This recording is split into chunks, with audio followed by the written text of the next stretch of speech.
કાંકરેજને બનાસકાંઠામાં સમાવેશ કરવા માટે છેલ્લા 6 દિવસથી સ્થાનિક લોકો અને જુદા જુદા સંસ્થાના સંગઠનો વિરોધ કરી રહ્યા છે, જેને લઈ બનાસકાંઠામાં કાંકરેજ તાલુકાના થરા અને સિહોરી ડોક્ટર અને મેડિકલ એસોસિએશન દ્વારા કાંકરેજ તાલુકાને બનાસકાંઠામાં સમાવેશ કરવા માટે મામલતદાર કચેરીમાં આવેદનપત્ર પાઠવવામાં આવ્યું હતું।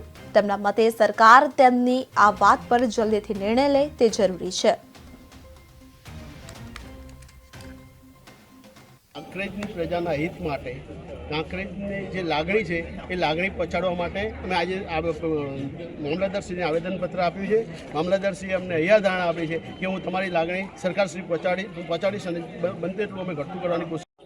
આજે સમગ્ર કાંકરેજ તાલુકામાંથી ડૉક્ટર્સ અને મેડિકલ સ્ટોર તમામ મિત્રો, ડૉક્ટર મિત્રો, મેડિકલના મિત્રો બધા અમે આજે જે જિલ્લા વિભાજનમાં કાંકરેજ તાલુકાને થરાદ જિલ્લાની અંદર જે સમાવેશ કર્યો છે એના વિરોધ માટે અને કાંકરેજ તાલુકાને કાંકરેજની પોતાની આગવી ઓળખ એવા બનાસકાંઠાની અંદર જ રાખવામાં આવે એવી માગણી માટે અને એના માટે આવેદનપત્ર આપવા માટે અમે અત્યારે મામલતદાર કચેરીએ આવ્યા છીએ।